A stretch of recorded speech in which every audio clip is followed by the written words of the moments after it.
Hello, and welcome aboard to this episode of the We Are Reading One Piece podcast. This is a podcast dedicated to following the entire story of One Piece from the beginning to end as we focus on one volume each episode. We keep the discussion spoiler-free for new fans of the series, so this is a perfect place to follow along, whether you're new to the series or you just want to revisit the world of One Piece with us. This week, we'll be covering Volume 5, For Whom the Bell Tolls, which covers chapters 36 through 44. My name is Joel, and I'll be your host today. And joining me, we have Sean. Hey, this is Sean, Samael76 on Twitter. I believe I was not here last week. I'm here making a grand return today, talking about leading up to one of my favorite arcs, so I'm excited to be back. Yeah, and you were definitely missed. Oh, thank you. But yeah, this is a good one to be back for. So, and we also have Evan. Hello. This is Evan. Sean, glad to have you back. Thank you. Glad to be back. But yeah, we had a good discussion last week. It was kind of like a middle point of the story. A lot of kind of build up to the climax, which we're going to get into today. Like we basically left off where Zoro was fighting off the Yalban brothers, and Kaya ran off into the forest with the Usopp pirates, and Django is chasing after them. So let's get right into the first part of the chapter we're going to be covering. Is actually going to be the second part of the cover story that we started last week. So let's start with Buggy's crew after the battle, part 2. Moji and Kabaji. Shushu gets his revenge against Moji as he carries Richie away, and Kabaji rides his unicycle to flee from the angry mob. Short and sweet. Nice. So I assume we did you guys start talking about the chapter page title story mini stories, or like, because I know Evan always liked the little mini random pieces of art, but this is cool too. It's a thing that goes on for the rest of the series. Is we learn that the world continues on even after we've left an arc. Exactly. So last week we saw Buggy. He was on the raft. He was trying to escape from some fighting fish. And he was still in a small form. Yeah, he was missing a few parts. So. Just a few. I must admit, I'm a little bummed to no longer see those one-offs. I love those so much. I thought that they were like just really fun and creative and random. There are still I remember a lot of just like cool tableaus that Oda does from time to time, usually in color, like just of the crew doing some random thing. I remember, so they're around. There's lots of random isolated art for those. Yeah, it actually still mixed in this volume too. So you still get some of those breaks between the cover story. So you get the best of both worlds in this volume. This little side story has been great, though. I think. Buggy is like my favorite villain so far, so it's nice to have his story continued. And I'm kind of hoping, like, secretly that he'll make his appearance and we'll kind of like see this plot line cross with the actual plot line that's happening in the story. So time will tell. Right? Because now we know. Now we're getting a little insight on, like, what Buggy's at, what he and his crew are doing currently. So it'd be cool to see the paths cross again. It would be cool. Yeah, and I like how we have Shushu get the bite in on Moji. A little bit of a payback. And Moji and Kabaji are just running away from the town people here. So they're still stuck in Orange Town. Buggy got sent flying somewhere else, and they're stuck back over in the town here. But yeah, that's about it. So let's get on to the actual chapter 36, After Them.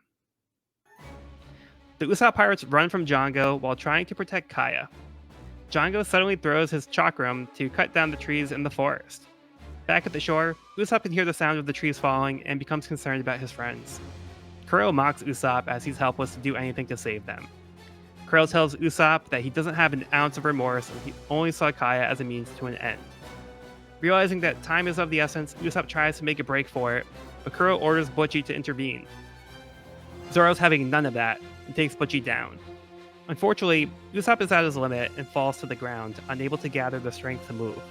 The pirates mock Usopp, but Luffy is having none of that either, and takes a boulder and throws it at the pirates who aren't laughing anymore.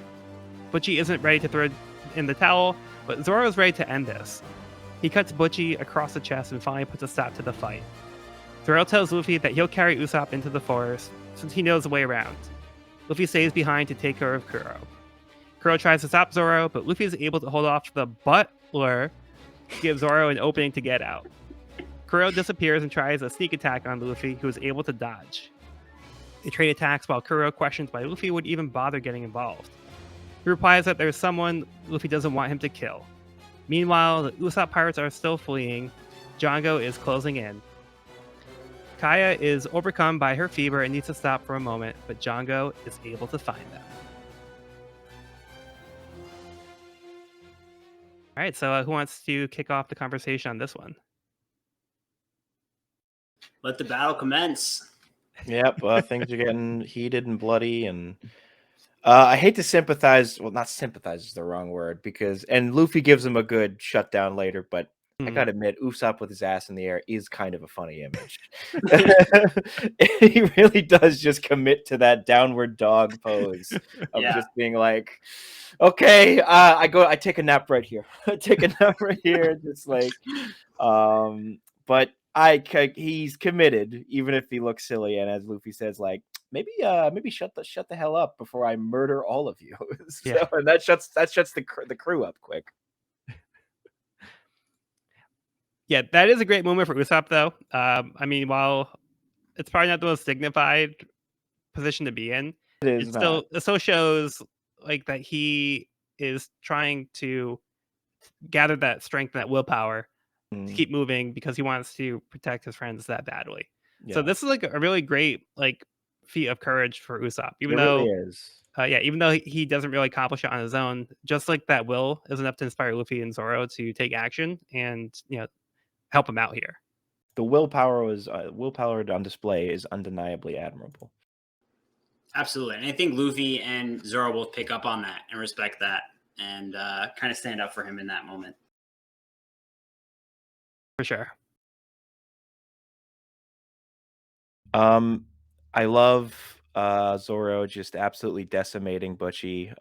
Just being like, and I love the like, he was hypnotized to be super strong. I'm like, what does that even mean? Like, there's only so much. Okay, it essentially just means go crazy. I'm like, it's not actually making his muscles bigger or his fighting ability strong. Like, I mean, I don't know. Depends on what you consider hypnotism and how it works. But it shows here that really, ultimately, hypnotism is not beating out pure skill, which is what Zoro has. So, yeah, the way I read it, it's more of like a lack of like reserve.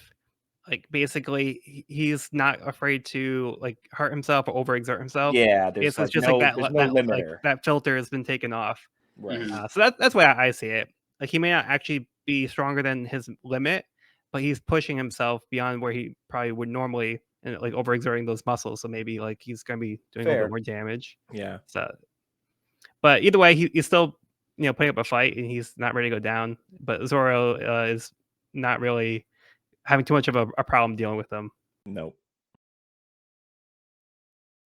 We get to see Gum Gum Spear make its debut. Gum Gum Spear. That's a good one. With Luffy using his feet. Yeah. Oh yeah. That's a cool panel. It's a pretty great for the foot fetishists out there. I'm sure they'll enjoy that. Yes. Hey, can you draw another panel of that, Oda? I'm like, what? Yeah, this cell where Luffy is like, all right, I got you. Like that cell in the top corner. That smirk, he's like, yep, I got him. I got him. And uses the spear, but it misses. It does. Kuro is, for all his braggadocio, admittedly very fast. Right? Like, he's a very strong adversary for not having a Gum Gum fruit. He is... he does almost have, like, fantastical powers where he can move faster than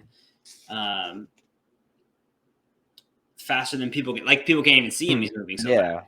I feel like that's pretty admirable power for someone who doesn't have a Gum Gum fruit. It feels like they could have Oda could have easily added like, and on my travels to the island, I found here a speed fruit, but he never does. No, he's just naturally that swift. So it's pretty cool. Yeah. Yeah, but I like how we don't get another devil fruit user like right after Yeah, Buggy. it feels Yeah. like it would be too And soon. but we do get somebody that has an ability that's beyond what's normal. Not everybody does this. So I like that we kind of switch up and show that there are people out there that just have these other abilities. Yeah, devil fruits aren't the only route to superhuman ability in this universe. It's established in a way. Like there's just some people that are just that deadly skilled at something. Right. Leads to a good boss battle for sure. For sure. He kind Django's of in the same boat. He kind of has some supernatural powers that are Yep. not fruit based. Yeah, true. He didn't eat the hypno fruit. As someone who didn't get to comment on Kuro last episode, as a kid, I always was like, "Oh, this was the guy who was like, man, I really like Wolverine, but like, what if I make those even longer? Like, what if I just take those and extend them by like 3 feet? Like, Edward Scissorhands on. Yeah, exactly. He saw Edward Scissorhands. He saw Wolverine. And was like, I can do this better. 5 claws better than 3. Yeah, Zoro would agree. Yeah. Well, that's he would Zoro agree. logic. He's like, Yeah. maybe I just need 3, but better than 2. I don't Numbers, the letters of math. And you think he'd be a good opponent against Luffy? I mean, to his advantage, being like this super quick cat-like reflexes character with swords for fingers. You know, like that seems to be Luffy's weakness right there. Yeah. So we've established in the past that like it's more like the blunt objects like bullets he can bounce off, but like blades like will pierce him. Right. Yeah, it's a dangerous fight. Dangerous opponent. I also wanted to backtrack to Django.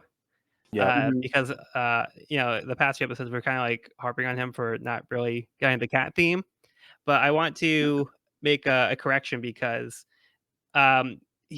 he does have like that like on his chin, like kind of like Oh Sphinx yeah, like the Sphinx, like the Egyptian Sphinx sort of reference. So like the Sphinx does have kind of like the body of a lion, and also with the Egyptian theme, like they worship cats, so he's actually more in brand than we initially thought. But like his getup isn't like overtly cat like, but he is still on theme in his own different kind of way. Okay. So yeah, I just want to point that out, make a correction. In case that does come up. He's not totally off brand. Yeah, so I want to issue an official apology to Django. We're being too hard on you. He at least dipped his toe into the branding. He's like, has anyone here seen Office Space? It's been a while, but he just put on enough flair on his. Oh yeah, the He's like, you hit the minimum. Like Kuro just coming up to him, like, you have the minimum requirement of flair, but you can go a little farther. And Django's like, nah, I got this, man. I hit the minimum. All right. No, I like to think he's trying to do like a rebrand. Like he's trying to like a more classy kind of like Black Cat Pirate. But I mean, if Kuro's ditching these pirates after this mission, like Django's like second in command, right? So he takes over at that point if Kuro's just ditching them. Yeah, so Kuro might want to do a full. He's planning on murdering all of them. Oh, that's true. I forgot about that part. He does intend to just kill them all. Does he kill Django too? Probably. We'll get into it. We don't want to get too far ahead. Right. Yeah. Any other points on this chapter before we move forward? I mean, I think Zoro has one badass moment per fight, easily. Yeah. This cell is awesome. I feel like down Zoro poses. Good stuff. Love that. Yeah, that's definitely a standout panel too. Yeah, I agree. Yeah. He's always got to have one badass moment per fight, I think. At least he has so far. He'll upgrade that to multiple later on for sure. Yeah. I don't know. I feel like the big takeaway in this chapter was like Luffy and Zoro's respect for Usopp. I think Usopp really shows some grit, and they really appreciate that and are willing to stand up and fight for him because of it. Yeah, definitely. And we get to see Kuro in action. Yeah, so we get the official kickoff of Luffy versus Kuro. Yeah. Start throwing blows at each other. Yeah, there was an SBS thing I wanted to mention here. Yeah, there is like an early version of the anime, which I thought was interesting because I'd never actually seen this. But it was like a different version of the anime. It was like an original story that was just in the anime that came out in 1998. And like a lot of the art is going to be showing some of the characters from that. So I actually thought this was really cool. I should probably go back and check that out at some point. But yeah, I like the designs that we're going to see with that coming up. Interesting. So this isn't the serialized anime. This is before that. Yeah, this is like kind of like a test run, like a preview thing of what's to come. I dropped my phone. And yeah, I like that Oda's like he was so happy to see. He's like brings tears to my eyes that someone is as passionate providing and joy. It lit the fire of my writer's soul. Ow, hot. Good stuff. Ow, hot, yeah. So good. All right, so let's move on to the next chapter. For sure. Okay, so before we get into the actual chapter, we do have the next part of Buggy's crew. After the battle, part 3. Buggy's adventure. A tiny buggy makes landfall and chases a chick so he can eat it. Feels like an equally matched battle at this point for him. What a goofball. Look at him. He's just like zero torso. Yeah, where's all that meat going? To his feet? Yeah. Like... He's got no stomach. He just has the legs, arms, and a head. He hasn't thought this through. I think he still feels like the hunger, but it's just like his stomach is like off somewhere else. Oh man. But yeah, another short one. We'll get more of that coming up. Okay, so let's get into chapter 37, Captain Kuro of the Thousand Plans. Kuro and Luffy stare each other down as they continue their showdown.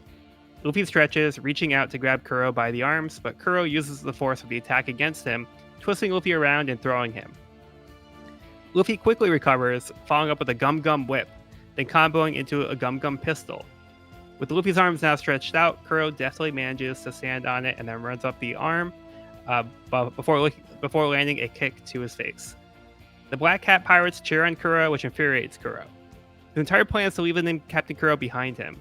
He is sick of being chased by the Navy, living on the run. He goes on to explain how he set up this plan in motion 3 years ago. Kuro calls Django into his cabin and announces that he is leaving the ship, handing over captain duties to his subordinate. Django points out that even if he quits, the Navy won't give up looking for him.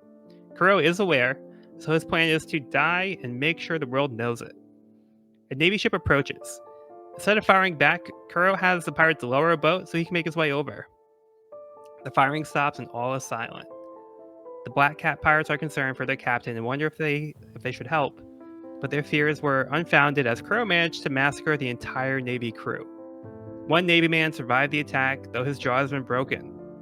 Kuro sets up one of the men to look like him, then has Django hypnotize the man into thinking that he's actually Kuro, and the surviving Navy soldier is a man who captured him to save him to have him be executed. With the step of the plan taken care of, Kuro begins to set up the rest of his plan. Back in the present, Kuro stresses that there is no room for error in his plans as he attacks Luffy with his claw, but Luffy is able to grab a boulder to block the attack while also breaking the blades right off. With Kuro being down one set of claws, Luffy takes the boulder and smashes Kuro with it while scolding him for not committing to being a pirate. Luffy says that as far as plans go, Luffy has his mindset on an even bigger plan. All right, Sean, I want to know what your thoughts on this chapter was. The origin of Captain Morgan. Wait, what? The guy. Yep. So the man that they hypnotized, that the Kuro hypnotized and defeated and broke his jaw. It's Morgan. Like, it's his face. You can see. And the implication, not even implication. What happened is he has Django hypnotize Morgan into thinking he captured Captain Kuro. And that's what he learns, and they hypnotize the other guy to being Captain Kuro, and that's how Morgan gains his position. What? Was through complete deception. Was just he got his ass kicked and then hypnotized. Like, it shows even how, despite how much the man likes to say, "I am great," not that great. I never put that together. Yeah, yeah, Sean, you hit the nail on the head though. Yep. Yeah, it's like he says that he's so great and he didn't even earn his He position. didn't even earn his position. It was Amazing. all, yeah. Oh my gosh, that's so good. It's one of the early Yeah. examples of. I didn't know. I'll say this. I did not know this when I first read this. I was just like, "Oh, who's this dude?" I didn't I put two and definitely two didn't together catch that. until, yeah. I don't think a lot of people did necessarily. But if you go back, it's like, oh, it's the same face, broken jaw. He gets the iron Oh my jaw. gosh. It's yeah, It's kind of like a blink and you miss it kind of thing. yeah. But Yeah, it's really it's cool not like detail. overtly in the text, but yeah, you can tell that it is actually Morgan. So yeah, I love he's tied that. to Kuro's backstory. Oh, that's awesome. I also love the guy who poses as Captain Kuro as this weird dude with glasses. It's just kind of like, okay, I guess that's him. Close enough. Close That'll enough. do. We just need you to have glasses and black hair and good enough. Nobody else has seen me. As far as other stuff though in this chapter, I love when Kuro stands on Luffy's arm like that, and it reminds me of, I think Evan has read enough. Do you say you read up to enough of Berserk, or how much of Berserk? When Guts and Griffith I've read like the first 3 volumes. Did you remember when Guts and Griffith first fight? Did you get to that, or did you not get to that? No, I just got to when they meet. I haven't got to when they fight. All right, I don't know if I should say this, but there's a point where a character stands on another character's sword and just like jumps on it. Cool. And so it's a similar mode. Oh, I think maybe I did see that actually. Yeah, so there's a part where Griffiths like literally just jumps and balances on Guts' sword, and it's a really cool image, and I love it. I don't think it was intentional here, but it's just a cool. I love very characters showing how agile they are by literally standing on someone's weapon. In this case, Luffy's arm is just a cool little image. And it solidifies Kuro just being at this point, just he beats Luffy in agility in every single way. So Luffy's got to find a way to get around that agility. Yeah, and it's cool that he also follows up by like running up his arm. Yeah, so, and Luffy tries to retract, I think, but it doesn't really matter at that point. Kuro's moving fast enough, he can just run up the arm. Yep. And then the him getting, I always love characters who get face punched. Their face just turns into like a squished muffin, just absolute like caved in. I mean, it works more for you understand that Luffy was okay about this because he's the rubber man. Because with anyone else, if this happened, they wouldn't have a skull anymore. Like it'd just be like meatloaf in there. But it's fine for Luffy. But yeah, it's good stuff. Yeah, that's a good panel. That is a great panel. I also like some of the backstory where, Kuro is kind of planning his 3-year plan and has all of these things in place. And his crewmate is telling him that, like, what was the line?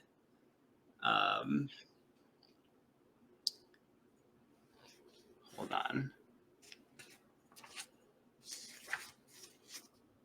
Something like an occupational hazard or something like that. Was that this chapter? Oh, with the running away from the Navy and being a pirate? Yeah. They were saying like this is an occupational hazard of robbing and pillaging is like being chased by the Navy. Yeah, it's just kind of part of the life, man. You got to deal with it. Like, yeah, like I don't want to. It comes with the job. Yeah, I feel like you really get some insight on like what the life of being a pirate really is, and like some of the consequences of that in this backstory. And you see Kuro like not wanting that life really, so. That was kind of an interesting insight onto the life of being a pirate, from a different perspective. Yeah, but I like the whole way that this is like orchestrated. That Kuro basically had like an eject button for not being a pirate anymore. So like I don't know if he just like had this dude like always with him like on the crew as just kind of like with this intention. Like I always gotta have like a lookalike so that way I could always like pin on him. Right. So yeah, I don't know like how long he had this kind of in his back pocket. But yeah, he decides like this is like the point where he's like, I'm just done. So yeah, I just like the whole way that this plays out and how his plan ends up being what it is. It's pretty thorough. Like he puts all the pieces in play and he gets it done. And there's a roguish admiration I have in that, even if he's too much of an asshole to really like him. But like, okay, not bad, dude, not bad. I get what you're doing here. I see what you're doing. I don't like it, Like it's the Brooklyn Nine-Nine thing. Cool plan, still murder, or cool motive, still murder. But Yeah. Yeah, just last thing was again with the SBS. Like there's this pirate that they have the design for. Oh yeah, Ganzak. I just think he looks pretty cool. for sure.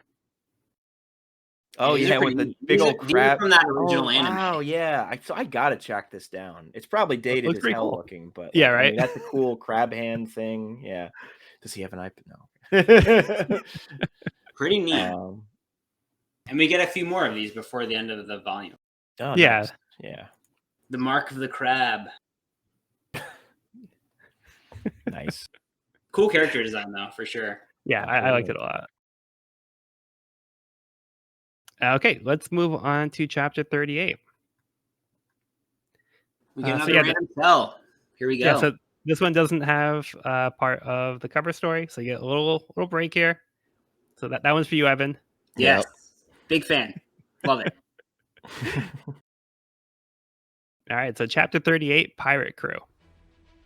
Kuro is taking a beating, but manages to get up. His former crew are cheering him on, but remember they aren't supposed to call him Kuro. They try to remember what the people in the village called him. Claw something. They just settle on Mr. Claw. Kuro tells him to stop and he'll deal with all of them later. Over in the forest, Django is able to put the Usopp pirates to sleep and is now trying to get Kaya to write the will, but she is refusing to be hypnotized. Django is losing his patience and becomes forceful, but thankfully the Usopp pirates were faking the hypnotism working on them, and they jump on Django. They're able to escape for now and attempt to sneakily attack, but he stops them. Back at the shore, Kuro reveals that he had no intention of ever letting any of the pirates live all along. Anyone who knew him as Kuro must die. Kuro goes on and says that their role is to obey him as faithful pawns to their captain. Luffy taunts Kuro that he could never beat Usopp, no matter how many men he has. Kuro takes offense to this and tries another sneak attack on Luffy, but this doesn't work as Luffy is able to counter. After all, Kuro doesn't even look like a pirate. Kuro tells Luffy that he'll show him a real pirate. Kuro begins to slouch and takes a stance that the rest of the pirates recognize, the out-of-the-bag attack. They begin to panic and plead for their lives to no avail. Kuro vanishes. After a moment of silence, claw slashes start appearing on the sides of the cliff, and the pirates are starting to get cut up. The pirates explain that Kuro's going so fast that not even he knows what he's attacking, as he swings around indiscriminately. Luffy is stunned as Kuro cuts down his men, and then Luffy gets cut himself. Luffy shouts at Kuro for not caring about his crew. So, Evan, what'd you think of this one? All right, the cat's out the bag. Cat is unleashed. Yep. Yeah, I mean, I think the fighting continues, and we really get to see how strong Kuro really is. By the end of this chapter, he seems pretty powerful and hard to defeat. Yeah, when he moves super fast like that, he kind of reminds me of when my cat gets like hungry for dinner and just like runs around the house. So it's kind of a lot like that. So I guess where Kuro gets the move from. It's like watered down Luna at dinner time. Yeah, not quite as fast, but not quite as fast. Pretty close. You get the idea. Yeah, it's. I mean, it feels like the crew just doesn't want to believe what he's saying because like he's multiple times he's like, I'm gonna murder all of you after I win. So like, why bother rooting for me? Like, but they're just like, no, come on, Cap, you just you gotta be joking around, right? It's like, nope, straight murder, no witnesses. Like, well, shit. Around here. I love at the beginning of this chapter when Usopp's pirate crew is attacking Django, and Onion brought pepper blinding powder and is using it to fight off Django. I thought that was very appropriate for our little vegetable medley of pirates.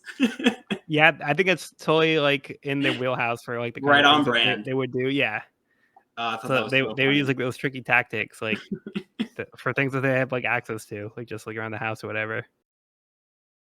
That was great. Good stuff.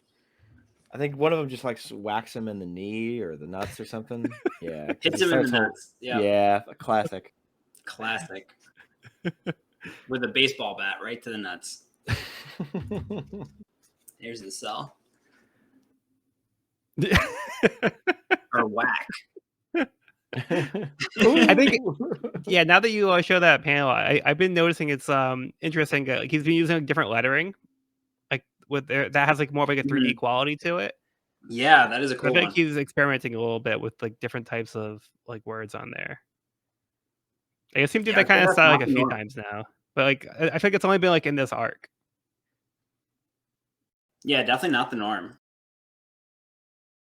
I like it Or though. even I in the like same on the same yeah. page. This one with like the halftones. Yeah, I'm enjoying it. I think the lettering, like overall in this series, has been really good. I've been really enjoying that. I like the really massive lettering that takes up, majority of the frame. It's been great. Good stuff. Good stuff. Yeah, massive respect to Usopp's pirate crew. I feel like they're really showing their grit and their determination. I have no doubt Usopp would be very proud of them if he knew precisely Usopp would what be was so going proud. on. So proud. he taught them well. He did. Yep. I love that Pretty fearless.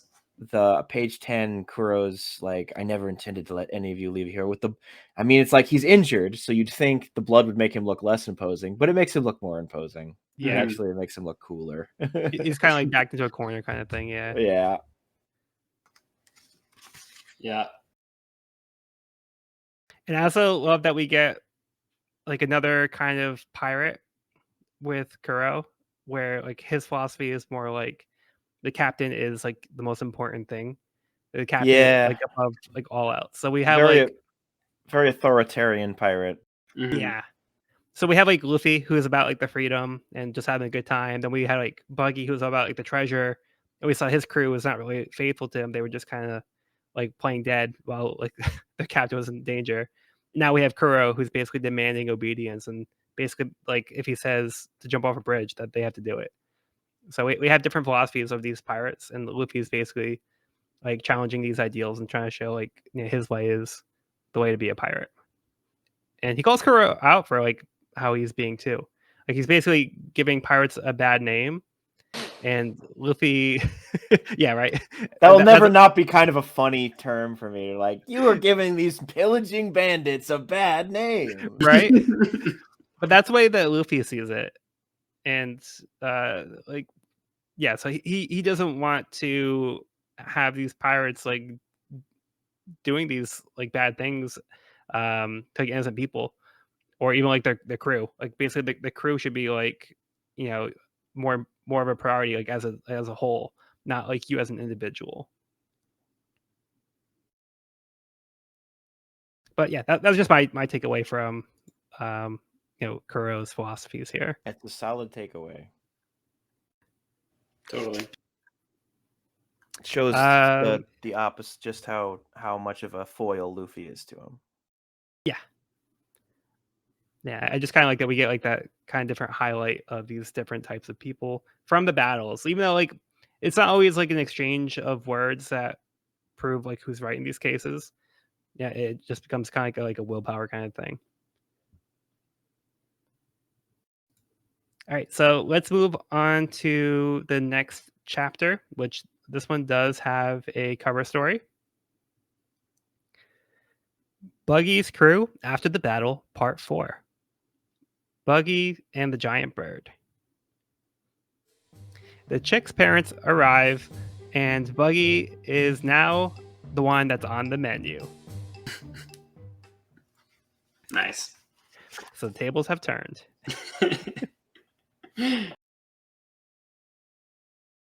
I love this version of Buggy so much. Yeah, right? It's his best form. That's what true perfection looks like. Yep. But Parent Okay. Bird is not happy. There's a Yeah, glare. Buggy's face is great over here too. Yep. All right, so chapter 39, For Whom the Bell Tolls. Luffy demands Kuro to show himself, but Kuro continues his attack and cuts Luffy. Upon being cut, Luffy is able to react in time to grab Kuro and pull him out of his super speed. Kuro blames Luffy for dragging things out, causing the rest of the pirates present to suffer. Kuro begins to initiate his out-of-the-bag attack again, but Luffy stretches around Kuro, holding him in place. Cutting over to the forest, Kaya gives in and agrees to write the will if he doesn't hurt the kids anymore.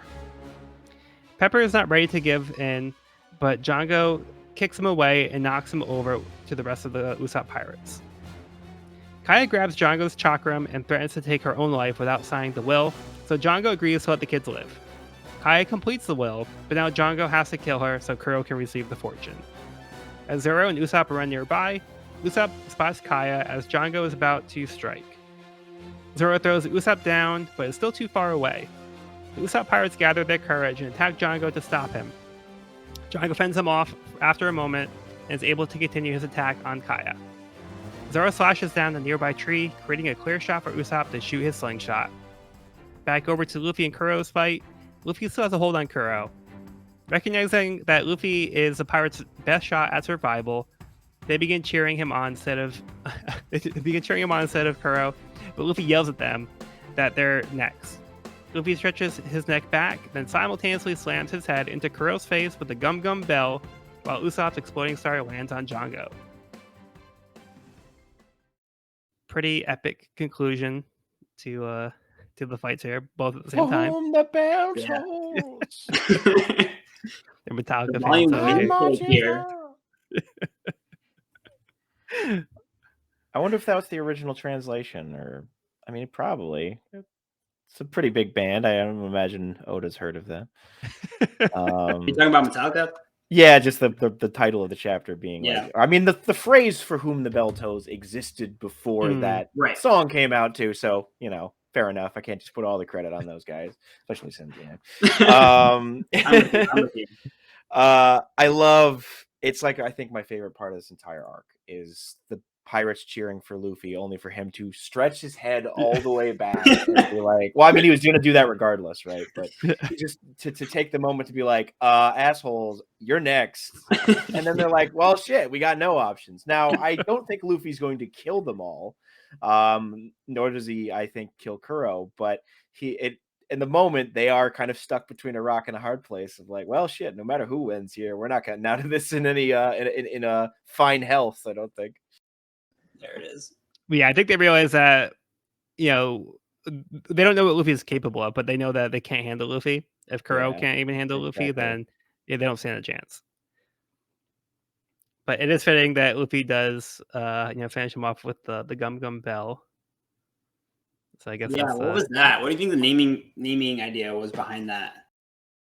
Is For Whom the Bell Tolls.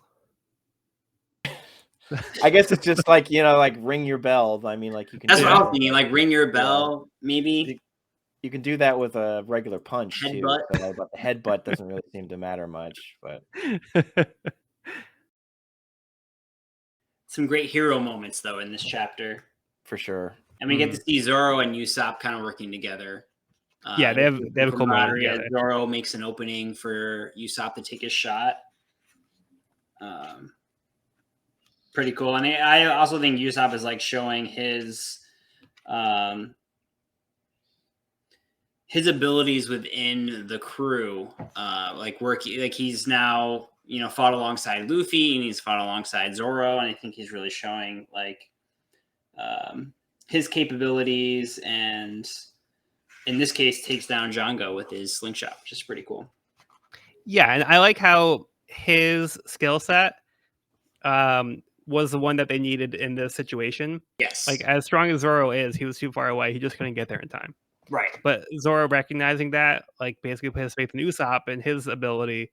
So that is a cool moment when it's like, it seems like Zoro's just not going to get there in time. But his goal was basically to create the opening for Usopp. Yep. So he was just kind of like there for support.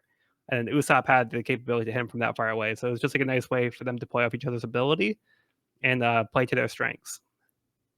Good teamwork. Usopp is the range fighter, the distance fighter, the sharpshooter, as he may call himself. the sharpshooter. Yes, Yeah, exactly.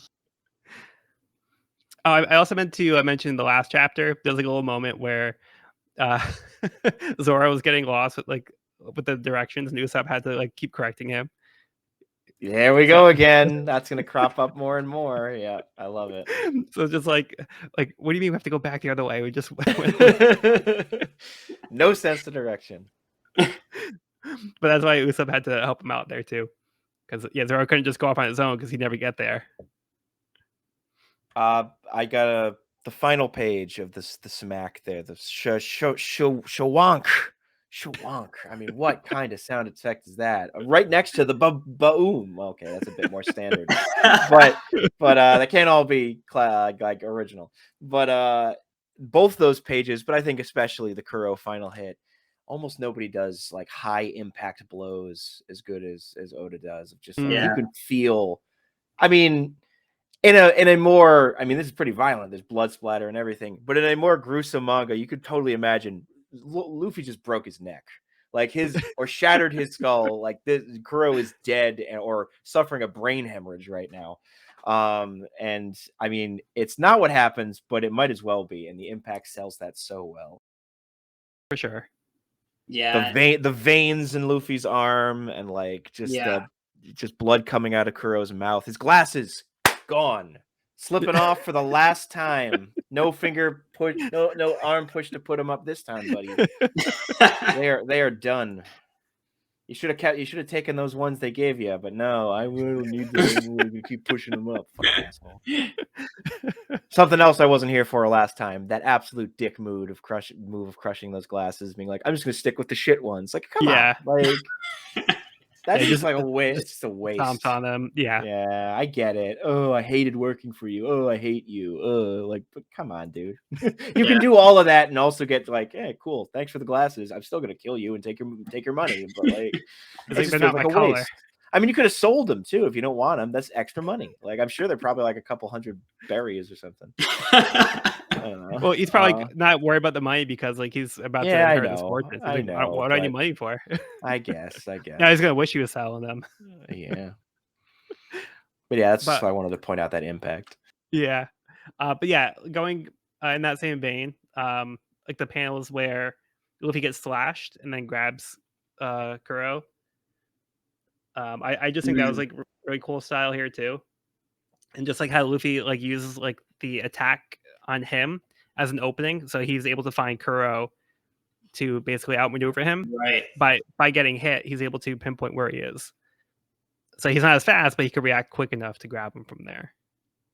Gotcha. Nice. A brutal battle. We get another glimpse of the One Piece character Medica, this girl in like a night suit. It's adorable. I love it.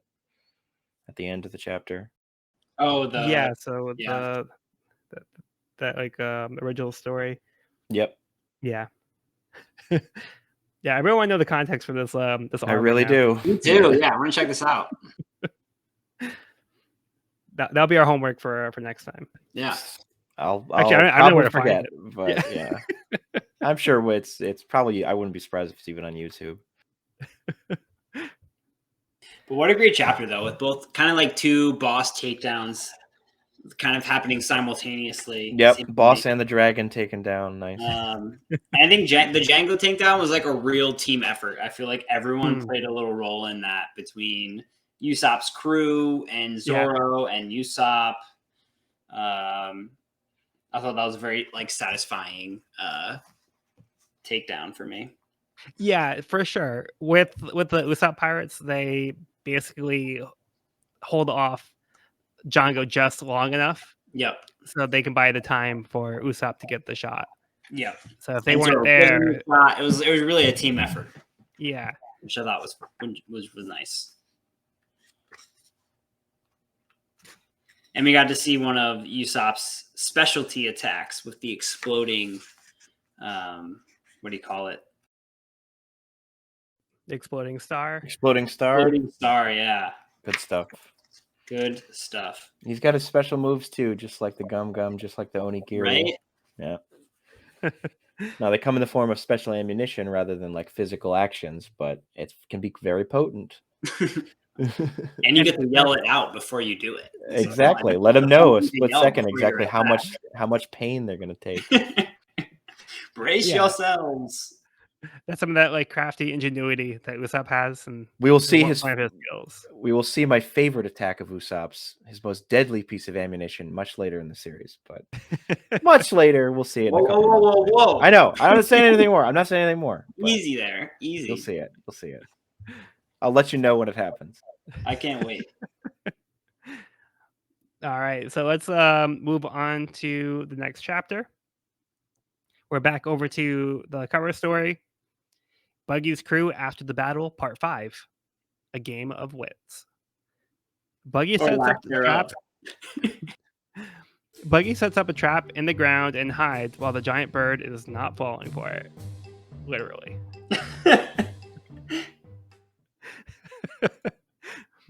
Yeah, but I love Buggy laughing behind the tree over there, thinking, "Oh, I totally got this dumb bird. I got him."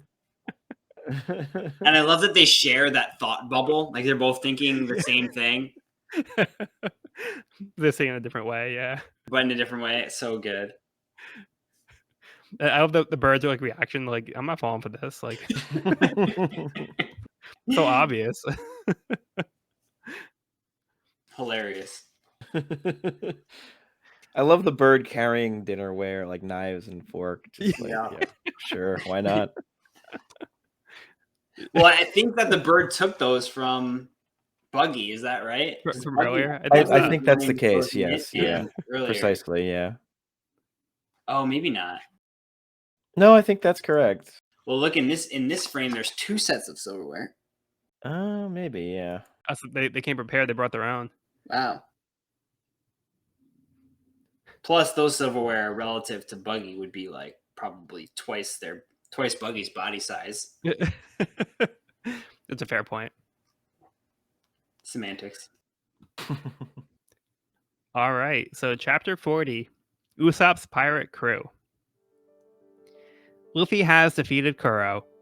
He tells the rest of the pirates that his name is Luffy and that he's the one who's going to become the king of the pirates. He grabs Kuro and throws him at the pirates, telling them to leave with their garbage. Luffy's wariness catches up with him as he begins to fall, but Nami catches him, telling him, "Good job." With Django knocked out as well, Usopp gathers with his pirates and Kaya, asking if they could keep what happened a secret. He explains that nothing ever happens in this town, so they don't have to worry about more pirate attacks. Why ruin their peace of mind? The Usopp pirates and Kaya agree to keep the secret for the good of the town. Back in town, the villagers note that Usopp hasn't come by today and remark how this has thrown off the rhythm of the entire town. Usopp meets up with Luffy and the gang back at the shore, thanking them for saving the village, but they tell Usopp that was all him. Having survived this ordeal, Usopp has made a decision. Over at the mansion, Kaya is dressing Mary's wounds as she explains that she has decided to keep today's events a secret to honor Usopp's wishes. She also has one more request. The Usopp pirates have now gathered for Usopp to make an announcement. He tells the kids he's proud of them, but he will be leaving the village to pursue the life of a true pirate. They look back at the good times, but they each have their own dreams that Usopp encourages them to pursue. With faces full of tears, the Usopp pirates are now disbanded.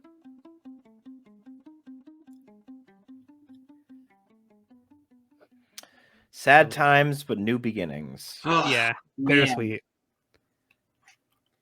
I think this spread might be one of the best ones in the whole volume.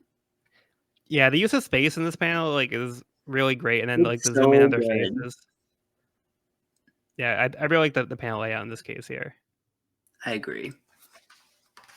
I thought that was really well done, and there's a lot of emotion in those drawings, and it is a pretty heartfelt moment. You know, it is. Yeah, I like looking back at their adventures, and it's just them basically playing pirates, but we see the real world situation that's going on. But they're playing pretend, but it's cute the way that they're blowing up to be like their adventures and like they're chasing dragons and things like that. Very nostalgic. I get that. Yep. That last cut, I'm like, I mean, the snot and the tears, he does not hold back. I love it. I hit a desperate, and he looks like Big Bird in that last shot. Like he's just like, I love it. The nose, the mouth, the exaggerated features. It's just all of everything I used to dislike about One Piece that I now appreciate more as I've grown to like the series. Like this is a panel that, I mean, I wouldn't have hated it, but I would have been like, look how goofy it is. I'm like, but now I'm like, that's the point, Sean. It's simultaneously poignant and comedic, but it builds it so well. Oh, yeah, silly that's a great way to put it. Yeah, but we do have, we only have one frame to try to squeeze a lot of emotion into that single frame of each character, and just having them literally just like oozing tears from all of their orifices, like I think it gets the point across. It really gets that emotional, tear jerking reaction that I think they're trying to get in this situation. Yeah, just like the exaggeration, it just really kind of puts it above like where you would normally put it if it was like just like a regular typical reaction. But like that's what I love about Oda style. Like Sean was saying, like it's something that you might not appreciate at first, but like once you kind of get a sense for the series, like you can really appreciate like those details and like what Oda's conveying from these images. So his style really plays well with the series, and like Sean was saying, there's like a perfect kind of blend of like these different ideas, and it creates like this something that's like totally unique.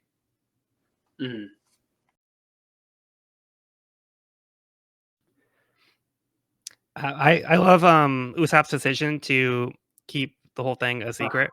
Yes. It's just another wacky Usopp day. Yeah. He could go back into the town and show like the aftermath of the fight and kind of prove that he was right this time, and kind of get like that praise for it. But he chooses to kind of sacrifice that for the good of the town and just let them go on living their normal life. So it's again like a noble cause for Usopp to make that decision. But I feel like it really plays well into like how the events played out, and just Usopp's story again. Like let's just pretend it's another day. Nothing weird happened today.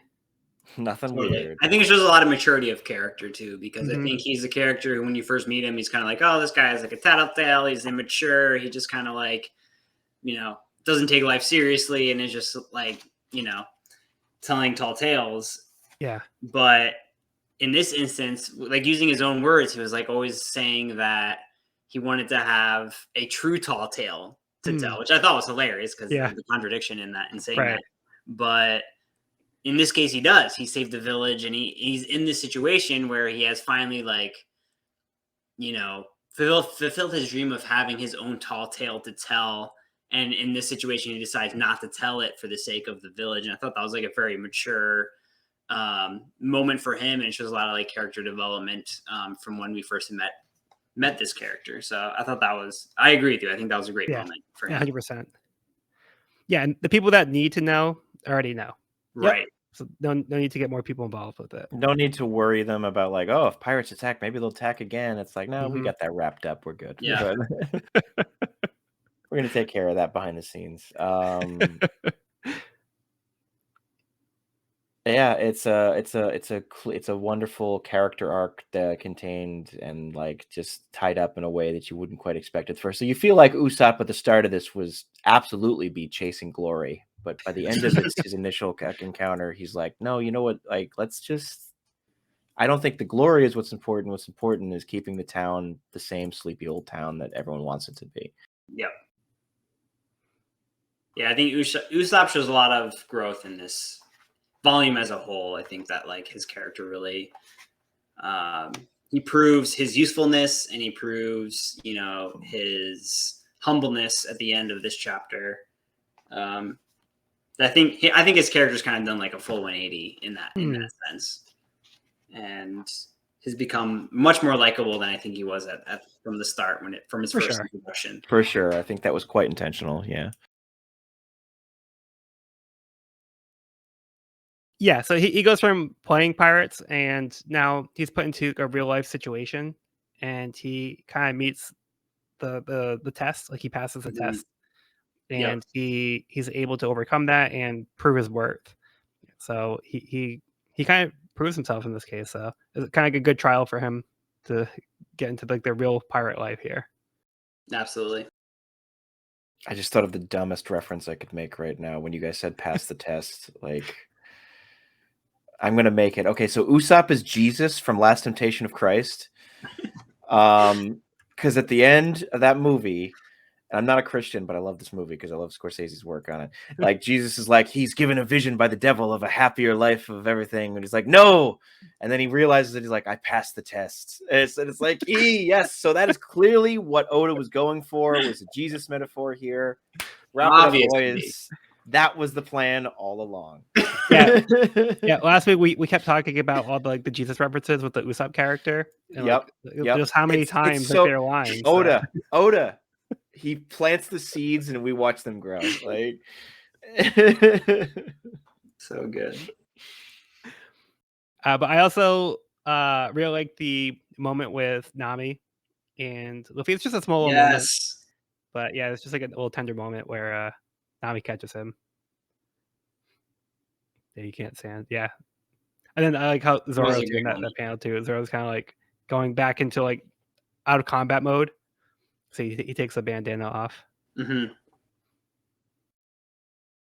So yeah, nice little wrap up there. Yeah. That was a great moment with Nami and, like you said, Luffy. And she was just like, good job. Yeah. You did the right thing there, and I appreciate that. for once in your goddamn life so far, Good job. you did the right choice. You made the right choice. Yeah. Okay. Any other thoughts before we move on to the next chapter? I think we're good to go. Yeah, Sail. Oh well, I'm glad to see that goddamn lamb man is all right. But Yeah, Barry, I will explain the reference to that later. I feel like I finally have to introduce you to Nun Piece. goddamn lamb man. Goddamn lamb man. Okay, but yeah. There's so many Who plays a lines. role? Who plays a crucial role coming up? He does. So might as well reintroduce him Yeah. now. Yeah. Let's get right into it. All right. Chapter 41, To the Sea. Luffy and crew recover by eating their fill back at the restaurant. Kai finds them there and offers to give them a ship. Meanwhile, Usopp is doing some light packing so he can begin a journey of his own. As he walks out of his house, he has a rocky start as he tumbles down the hill. That's nothing though, just a taste of the adventure to come. Over at the beach, Mary presents Luffy's crew with their new ship, the Going Mary. Suddenly, Usopp makes his grand entrance as he is once again rolling down the hill. In order to prevent their new ship from being damaged, Luffy and Zoro stop Usopp from rolling with their feet to his face. Usopp tells Kaya he's really heading out to sea and she can't stop him. When she next sees him, he'll have some real stories to share. Usopp bids farewell to his new friends, Luffy's crew, but Luffy asks why. Usopp is confused at Luffy's unfriendly behavior, as they might cross paths at sea again someday. Zoro clears up the confusion by telling Usopp to get on board. Luffy tells him that they're a team, after all. Usopp is eager to join them as the captain, but is yet again shut down. They set sail as the Usopp pirates watch from a distance. They think back about how Usopp made things fun around there, and how the villagers will miss Usopp when they hear the news. They come up with an idea. As Kaya and Mary watch, Kaya admits that it was hard to lie about not wanting to stop Usopp from going. Mary begins to tell Kaya about when Usopp was a boy. After his father had left, his mother became sick and was bedridden. He would come running, shouting, "The pirates are coming! Dad has returned!" They can all go out and see. They can all go out to the sea when she gets better. Usopp's mother tells Usopp his father isn't coming back, but she is glad she married him. Grappling with having to let his mother go, he can continue to make up tales about medicine that would make her better. He can keep dreaming. He continued to shout the pirates are coming even after his mother's passing. Mary suspects that Usopp was hoping that his dad would return to take him out to sea with him. Having lost both his parents, he came up with his own hope. He tells Kaya to stay strong for Usopp. She knows and tells Mary that her dream is to become a doctor. Luffy and his crew celebrate the addition of their new member as well as their new boat. They set out on their new adventure, while back at the village, the former members of the Usopp pirates run through the town, shouting, "Pirates are coming!" Adorable. Absolutely Adorable. wonderful ending. Yeah, this is a great like falling action after the big fight. Introduction of the merry-go. Oh, I love Yes, it. merry-go. Yeah, so one thing Yo, I you wanted said going to merry? one thing I wanted to talk about is in the Viz, they call it the merry-go. Yeah, So I know it's the with going merry. I've heard both over the years. so the way that Japan talks about boats is they have the word they say "go" at the end, so that signifies that it's a ship. So when you say "merry go," you're saying it's merry. That's a ship. So you could call it merry, but I know the Funimation dub calls it the Going Merry, and I think the name is usually called Going Merry. That's what I always go off of. But like Merry Go, I know that's what they say here, but I think it's just kind of like a translation type of decision. So I don't prefer saying Merry Go, but a lot of times it's just gonna be referred to as the Merry. I'm gonna It's end not up really relevant. I'm gonna end up calling it that a lot, just as a heads. Like I'm not super particular on either, but I kind of grew up with the merry-go, so that's what I'm gonna end up calling it a lot. But yeah, Joel's basically right, I think. Yeah, there's it's not like a wrong or right. It's just kind of like a preference I don't thing, think I don't think this is the same as like what was the other one? like the Well, Orange Town no thing. well, yeah, and also Yeah. no offense to Evan because I've heard him a couple times, but the Usopp versus Usopp or something. Oh. It's fine, whatever. Yeah, I don't even know which one I've been saying. It's okay. I let it go. That's like I let it merry go. Well, being Yeah, I'm someone just who's only read the manga, they reference it as merry-go in yeah. the Yeah, so manga. in the Viz version, their official translation, they refer to it as Merry Go. Okay. But I think the go is only there because in the Japanese text it said go because it being a ship. So again, So it's technically just called the merry. Like the going isn't even a thing in that version. Like I believe so. But again, I haven't read the original Japanese yeah. text. But from what I looked into, I think that's why they say Merry Go is because it's a ship. Gotcha. Because I mean, in the cell where they introduce it, it's the merry-go, and merry-go is bold. Yeah. In this situation. The words merry and go and going have just melanged in my head at this point. They mean nothing. Yeah, like I Just, said, it's a preference thing. So yeah. you're not wrong saying one or the other. Speaking I'm of, just check out this excited. ship. Yeah, I say The I'm ship is excited to so just the cool. ship is here. It's great. The It's a grand reveal. caravel. Caravel. Caravel. And Which Oda describes or has like a little footnote on the left-hand side there. yeah, did you want to read that? A kind of sailing ship common in our world's 15th century is what. Here we go. This little subtext for caravel. I love Usopp's comically massive backpack. Yeah. It's like the size. Like Oh my gosh! I refuse to believe, like Usopp, that you have enough. I feel like he overstuffed that just to make it look important. I can't imagine he has enough personal belongings to fill that thing. He's just like half of that is just like blankets and shit. Well, It's such see, a like great you put like cell, junk though. in there. Yeah. When he's trying to squeeze out the door and the entire house is bending. You see that? Yo. That was He like so tears great. a door frame open. Literally tears the half the wall off of the house. That was so great. And Yeah, he's like packing it with bloodied junk. up. He gets like pretty bloodied up from that. Yeah, Like he literally breaks through the wall of his house, falls, and is like bloodied and bruised, and then starts rolling down the hill. Like that made me laugh out loud. Just like how beat up he got just from like falling over, like walking out his door. Yeah, his face is covered in blood. This is nothing.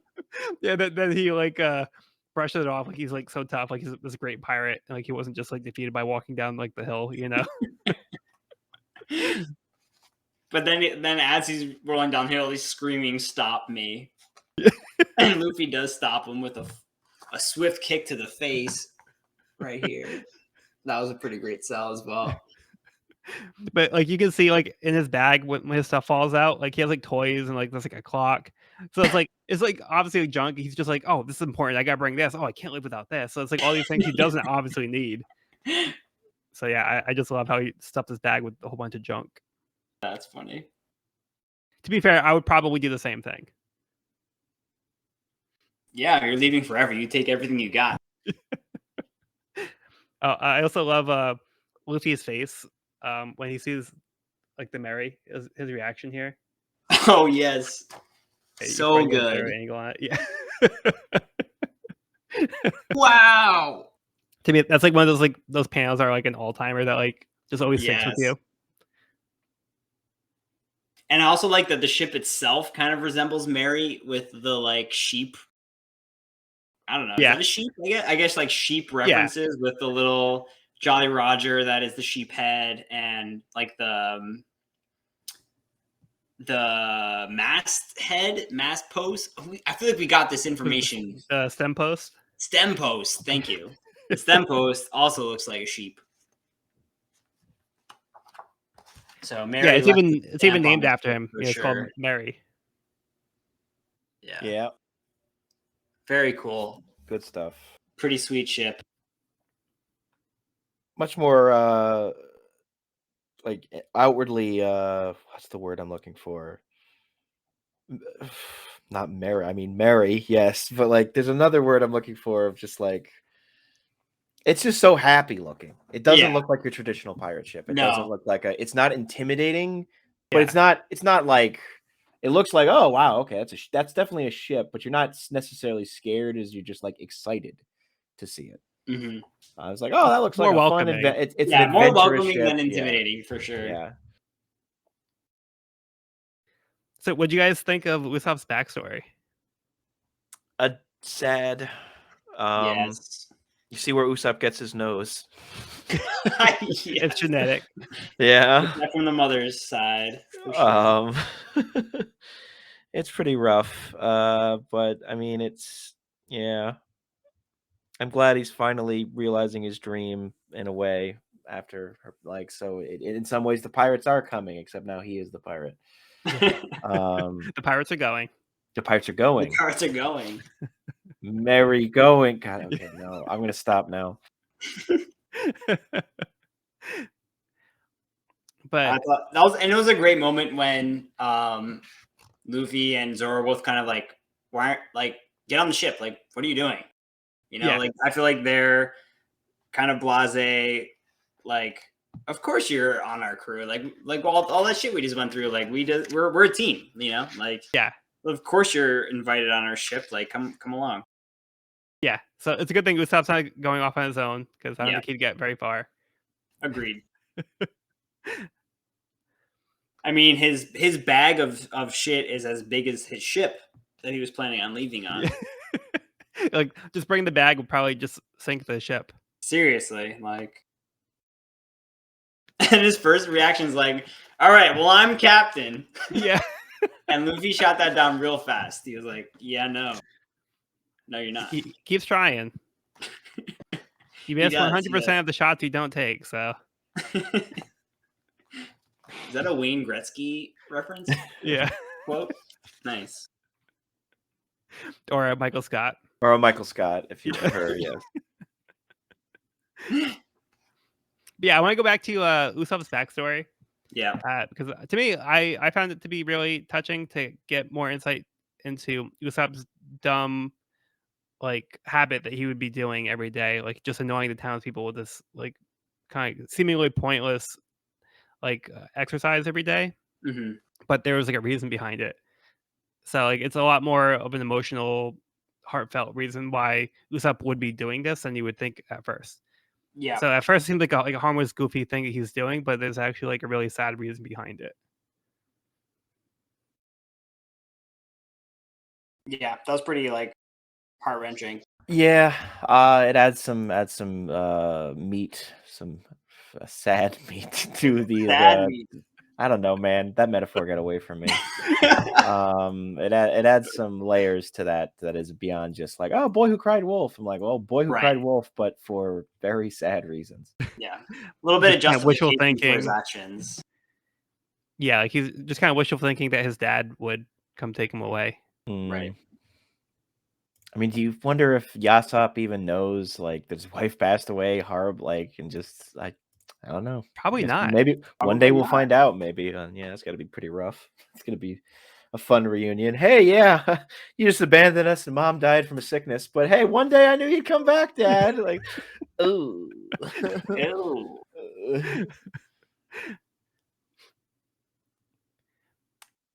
but onward and upward.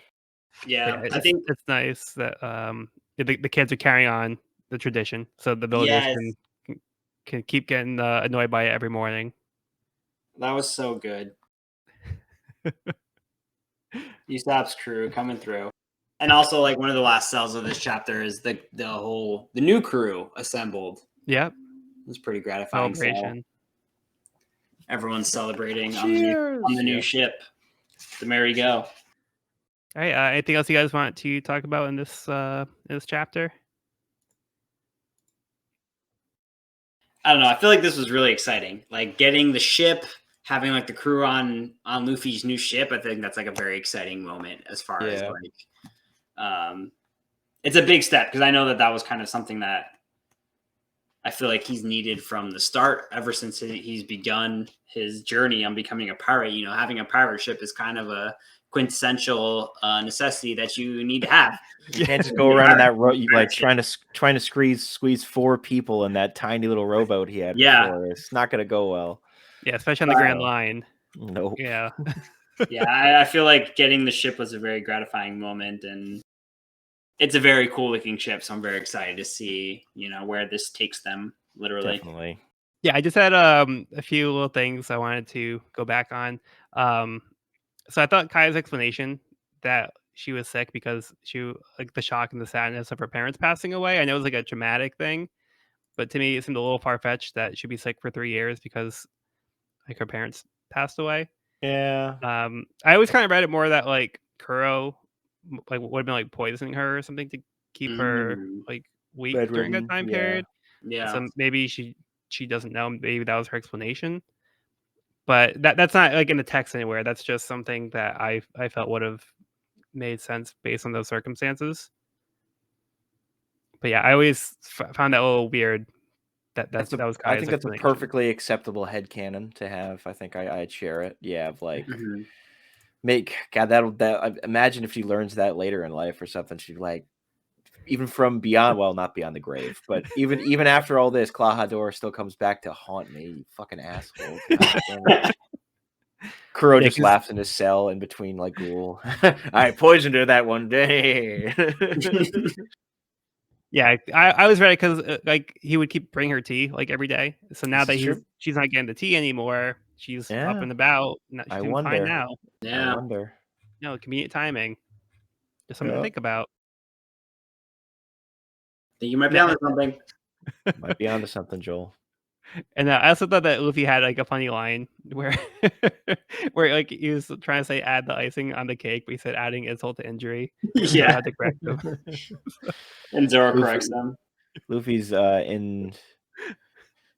inadequate acceptance of grammar is a good running theme that continues on. Yeah, so I just thought that was like a funny little gag I wanted to point out. That was funny. Always point out the gags. Okay, you guys ready to move on to the next chapter? Oh yeah, here we go. We're getting somewhere. All right. So let's start with the next part of the cover story. Buggy's crew after the battle, part 6. A trip through the sky. After the giant bird catches Buggy and makes a meal out of him, it decides Buggy tastes bad and spits him out into the sky. There's no meat on him. He's all limbs. There's nothing there, man. It's all bones. All bone. Bones and gristle. Buggy gristle. So once again, Buggy's airborne. Yep. It appears to be his main form of travel nowadays. Buggy's blasting off again. Buggy Airlines here.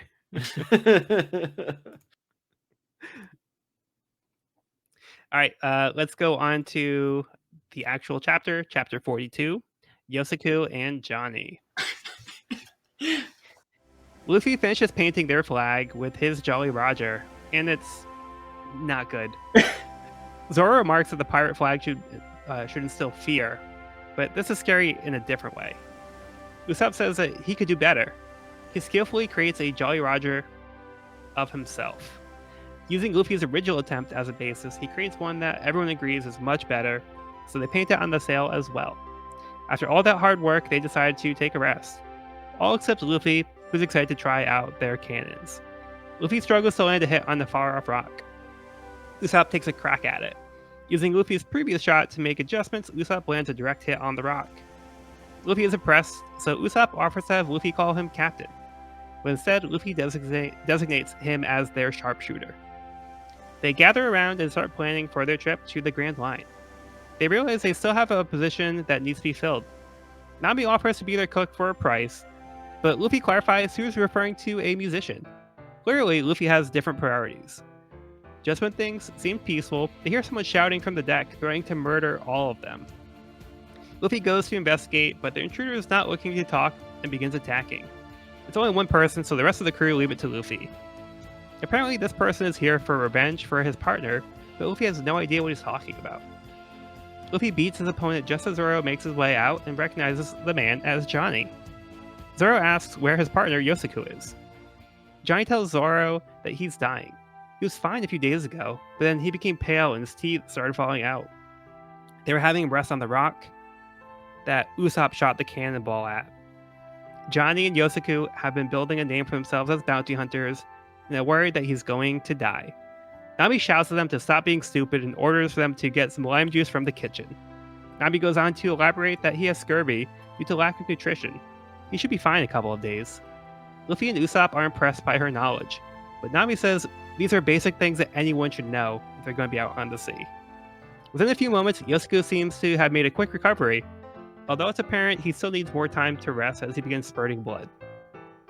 Back to the issue at hand, they still need a cook.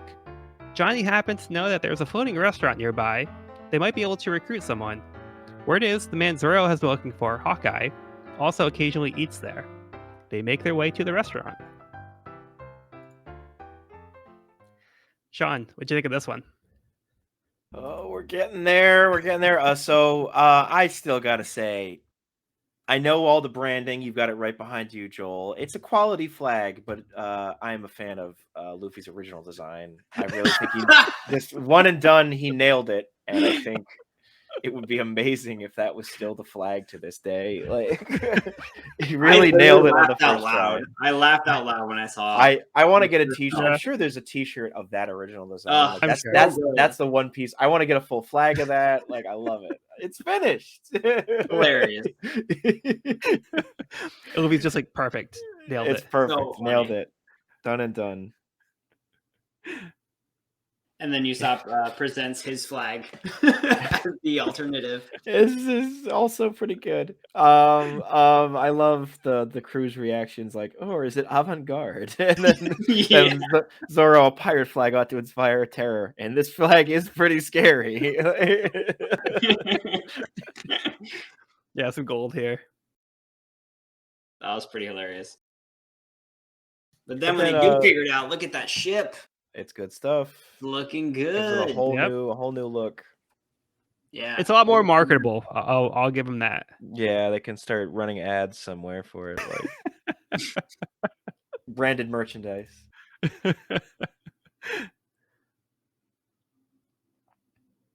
But then we get to a little bit of a cannon firing test off because why not? And Luffy's like, let's just shoot a cannon for no reason. Practice. He's excited. And then Usopp shows off his skills where on not just the slingshot, but on larger munitions as well. But I love how he kind of surprises himself too. Yeah. Like, he's got some skill with it, but yeah, he kind of like he wasn't quite sure that would hit it. Yeah. If you're impressed, just call me captain. Yeah. He's not going to give up on that one for a Pushing while. hard on that one. Yeah. But he's officially named the sharpshooter. That's his designation. So he's got a role. Yeah, that's an apt title And for him. we all know what we need next is a musician. Obviously, what the Let's go down pirate the ship list. without a musician. But then we get the arrival of some troublemakers. Yeah, their ship security isn't great yet. I think that's something they need to work on. All of a sudden, there's someone chopping up their ship, like right after they set sail. Didn't take too long. How many? One. Let Luffy, like Zoro, just doesn't care. Like, let Luffy handle it. Like, Zoro's like, how many? Oh, just one person? Yeah, Luffy's fine. Yeah. I mean, he's right, but yes. Let me know if more people show up. But it's fun to get like some people that know Zoro. Yep. So Yeah. fellow bounty hunters. Yep. I appreciate that Johnny's dedication to the facial tattoo. I myself, I'm not going to go there, but I mean, I suppose hiring opportunities when your job is a pirate hunter, the facial tattoo doesn't impact that as much. If anything, probably amplifies it. Yeah. Facial tattoo and a wristwatch. I wonder what it says, because I'm sure it's a Japanese character, like what it says on Johnny's face. Like maybe it just says Johnny. That would be funny. But yeah, I have to look on that.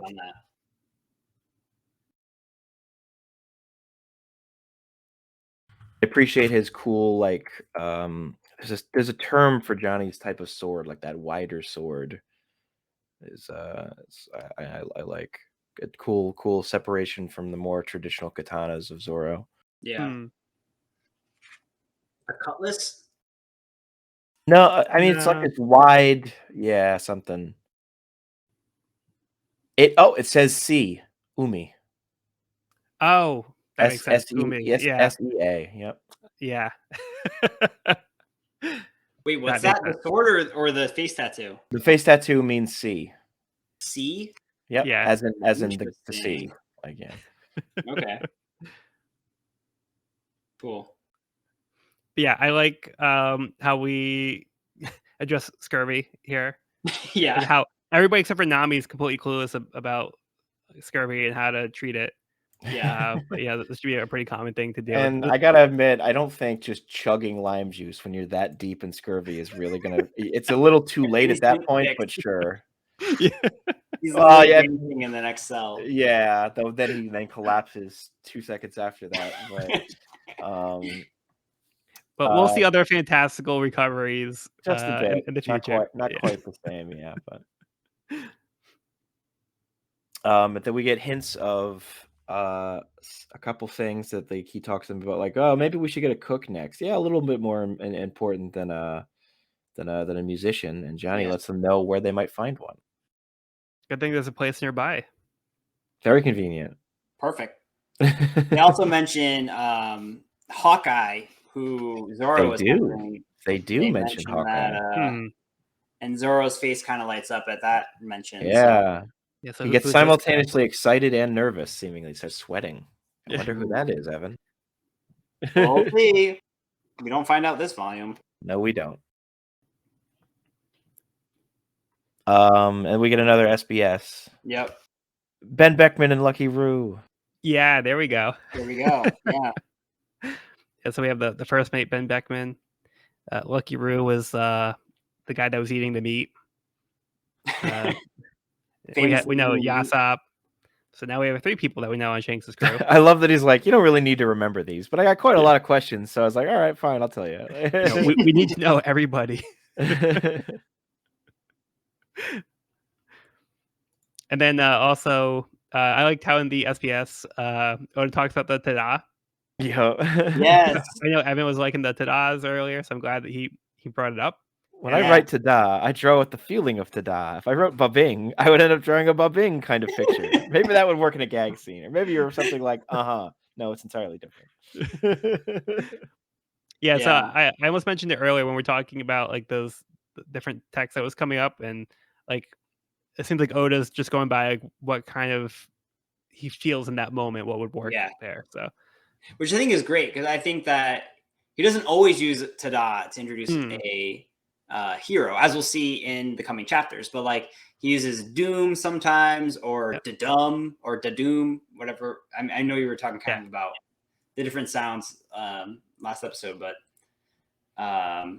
yeah, it was kind of cool to get some insight onto his thoughts and process behind coming up with those different sound effects. And I agree. I think Babing wouldn't fit quite the same. Right.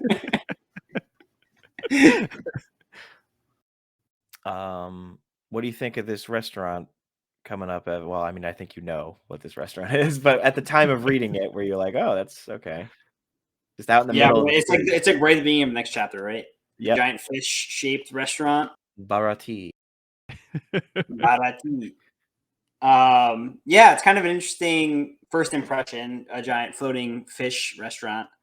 We'll get there when we get well, to once we get to know the actual workings of the restaurant, I love it. I think it's amazing. Agreed. All right, so you want to move on to the next chapter? Yeah, it's such a great collection of human beings running this joint. All right, so let's get into it then. But before we do that, let's go into Buggy's crew after the battle part 7, the island of random rare animals. Buggy crash lands on a familiar island with a strange forest made up of weird animals. All right, that looks familiar. Just a bit. Island, I think we can identify as Gaiman's Island. My favorite island. Another little callback. There's even a silhouette of Gaiman in the. Yep. So I think this is what confused me as to why I thought Gaiman was a hell of a lot longer. Like, was these little snippets at the page that, like the Buggy's adventure, tricking me into thinking that whole segment was way longer and more annoying. Was these little bits, but it's actually it's cute. Yeah, it's a good idea to have Buggy end up on there. Yeah, he's small enough to fit into his own treasure chest, so he can pick that one up if he needs to. I think he and Buggy would make a good couple, actually. I mean, Buggy with his giant, like fitting into his giant clown shoes and his giant pirate hat, Gaimon fitting into his chest. Yeah, so maybe Buggy can make like a makeshift body out of like this. Worth a try. Okay, so this is kind of what I was saying earlier about like I really hope that their paths cross, and now we're kind of seeing where Buggy is. He's at Gaiman's Island, which isn't too far behind where we are with Luffy and co.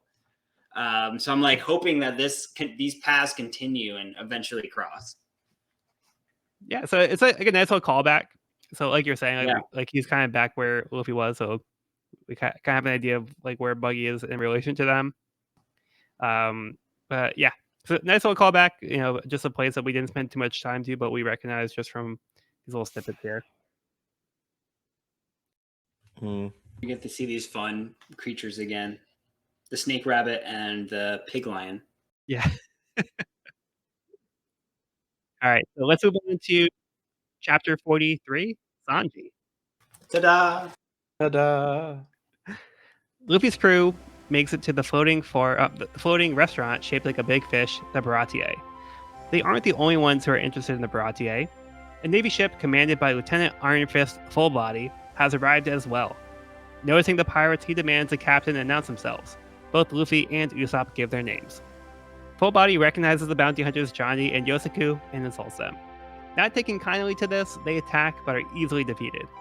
Fullbody is actually here on his day off, so he decides to let the pirates go for now. But if they meet again, they're dead. Nami notices the bounty hunters dropped a pile of wanted posters, but one in particular catches Nami's eye.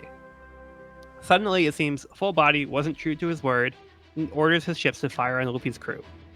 Luffy's got this. He fills himself with air and bounces the cannonball off with a gum balloon.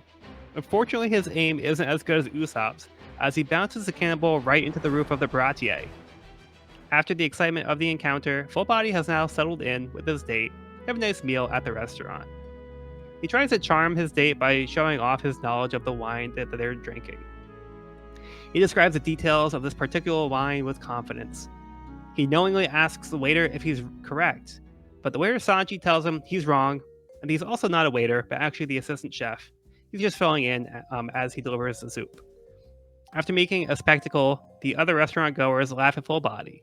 His date is not impressed, but Full Body knows he set up with the owner that his wine be served to them.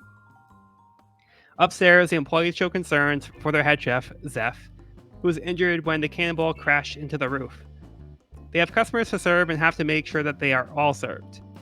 Luffy has been apprehended by the restaurant staff, but Luffy notices that Zeph's peg leg and is worried he caused him to lose his leg. Zeph tells him his leg was already like that, but they need to figure out how Luffy is going to pay him back for the damage since Luffy doesn't have any berries. Zeph will call even if Luffy works there for 1 year. In the dining area, Full Body calls for the waiter again. Sanji comes back over and tries to charm Full Body's date. Full Body is now looking to get back at Sanji for embarrassing him earlier and points out the fly in his soup, which he planted himself. Full Body goes full Karen and demands to know what the bug is doing in his soup. Sanji remarks that it looks like the backstroke, but he gets more laughs from the other patrons, including his date. Full Body's patience has run out as he smashes the table. Sanji is now angry that Full Body didn't just take the bug out and save the rest of the soup. Sanji beats Full Body and lectures him that food is not to be wasted. All right, thoughts on this one? We are Great character intros.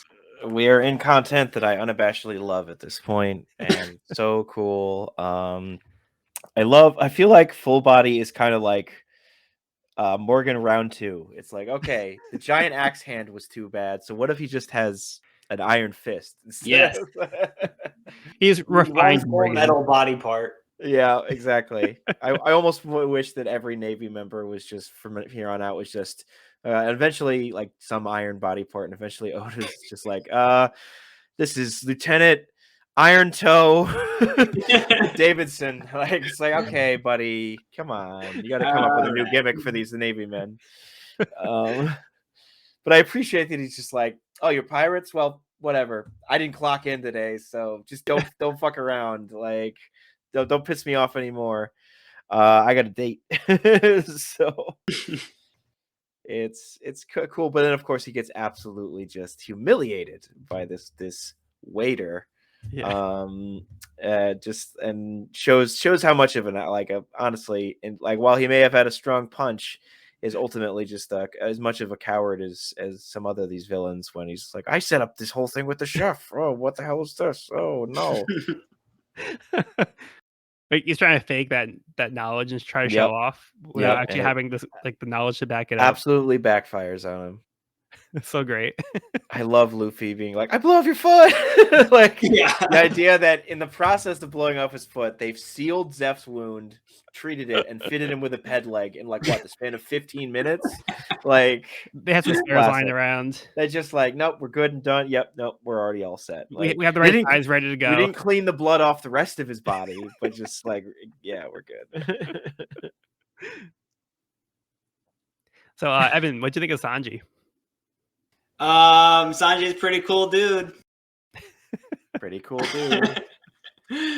I thought he was very witty and kind of anti-establishment, but a great intro. And we got a ton of great intros in this chapter with the lieutenant and the chef. I think the head chef is the character design on the head chef so good. Look at this guy with the massive chef's hat, the peg leg, and the braided beard or the braided mustache. Actually, yeah, the mustache. Yeah, Chef Zeph. Just such a cool looking guy, and like he's got a great design. Kind of get a peek at like the staff behind this restaurant. Did you say Baratier? Is that how it's pronounced? Yeah, I was wrong. Yeah, it's Baratier. That's way fancier than I. Very French. Yes, the Baratier. Oh ho ho. Oh, oui. Again, that's where watching the anime comes in handy. Yes. And we get to see Gum Gum Balloon again, which is becoming my favorite use of his rubber abilities. Look at that bottom cell. Like I love that he's just like all stomach with like little arms and legs popping out of there. I just Then everybody visually else, it's such a great power. yeah, the other people who don't know Luffy's powers are like reacting. Yeah. Like even Usopp's like, I've never even seen this one before. Yep. Yeah, and then like the whole thing where like Sanji basically keeps like disrespecting this Navy dude, like not caring that he's from the Navy. Yeah. Like, and then like the rest of the restaurant just like kind of like they find entertaining as well. So at the expense of a full body, and he just loses it at that point. He loses his cool. Yeah. And it Sanjay. starts flirting with full body's date right in front of him too, which is pretty bold. Of Sanji. Pretty bold. Yes, that was a move. What was the line? Oh, care to sample my private stock?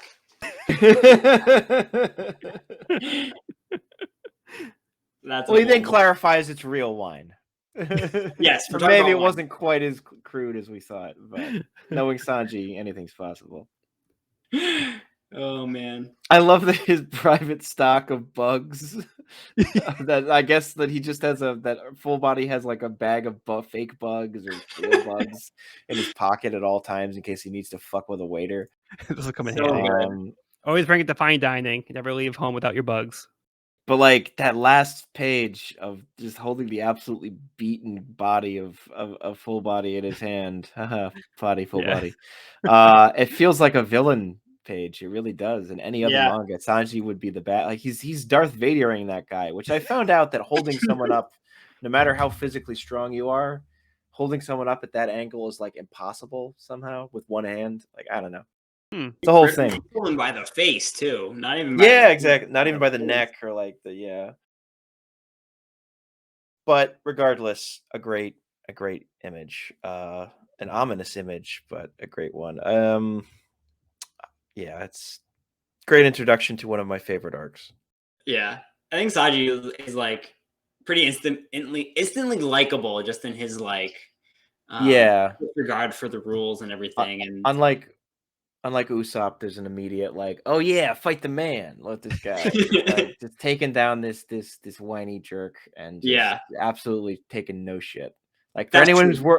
who's worked in a dinner service or retail position can identify with wanting to tell the customers to fuck off and Yeah. potentially punch them.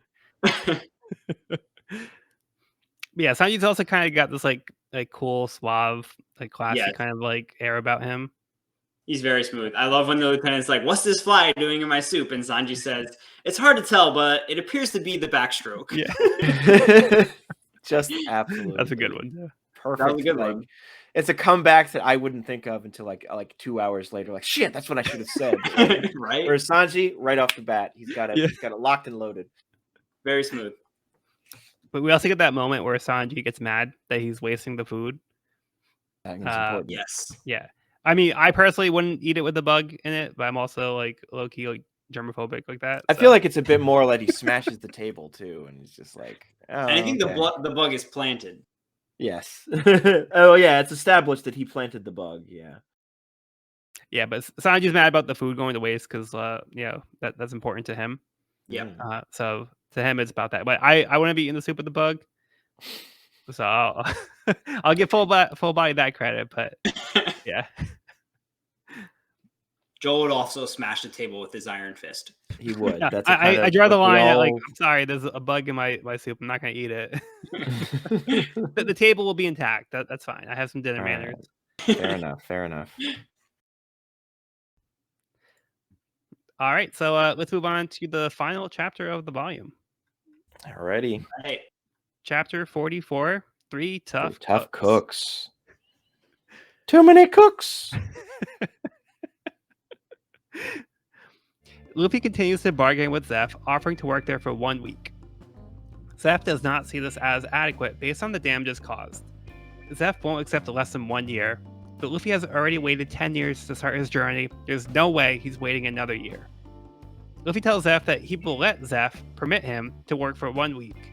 Zeph attacks Luffy for insulting him, and that he'll be the one to decide what he permits. He offers Luffy an alternative. Give Zeph one of his legs. Luffy says this is crazy. He's no Buggy the Clown after all. Zeph drop kicks Luffy through the floor. At this time, one of the cooks, Patty, is practicing his customer service techniques in the mirror. He needs more practice. He walks into the dining area and is horrified to see Sanji attacking a customer. Patty tells Sanji that he can't be attacking the customers, especially a Navy man. They're what keeps the business running. Full Body insists that the restaurant Full Body insults the restaurant and threatens to shut them down. Sanji threatens to shut him down first. As if there wasn't enough commotion, Zeph and Luffy crash through the ceiling. Zeph blames Luffy for this too. Zeph punishes Sanji for attacking the customer, then proceeds to attack the customer himself. One of the Navy guards comes rushing in with the news that the captive from Krieg's crew has escaped. Full Body thinks this should be impossible, as he was already starving and hasn't eaten in days. The escaped prisoner walks in, takes a seat, and asks them to bring him some food. Patty asks how he is going to pay. In response, he points a gun to Patty's head. Wrong answer. Patty smashes him through the table. Only people who are paying customers are considered customers. The other customers cheer as Patty throws a pirate out of the restaurant. Right outside, Sanji had a plate ready for the not customer, so the starving man can eat. Luffy looks on and decides that he's found his cook.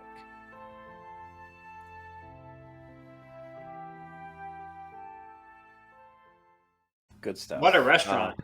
Yeah. Dinner and a show. Exactly. I didn't know if they'd make a more aggressive place to eat than the soup Nazi from Seinfeld, but they found Oda found a way. Like, yeah, with that chef peg leg kicking people. yes. I love how that was what was it? Special, what do you call it? I think it was the special peg leg kick. Special peg leg kick. Chef special peg leg kick. So good. I forgot to make this joke last chapter, so I will make it now, which is Chef Zeph Dimmadome, owner of the Barati Dimmadome. I love Zeph. I love that his two is year of work or leg. It's like, unless you have the reattachment devil fruit, I don't think that leg is getting back on there, Zeph. So at that point, it's just a trophy. But imagine like Zeph with like a stretchy leg, like with Luffy's mismatched leg. Like, that would be kind of worth it, all of it. He uses that special peg leg kick on multiple people in this chapter. It's a reoccurring technique and effective. It's a popular move. But I like Zeph using the hat to like hit Luffy in the head from like across the bed. Yeah. Using the hat to great effect. I appreciate Patty's introduction and later reuse of Welcome Squid Face.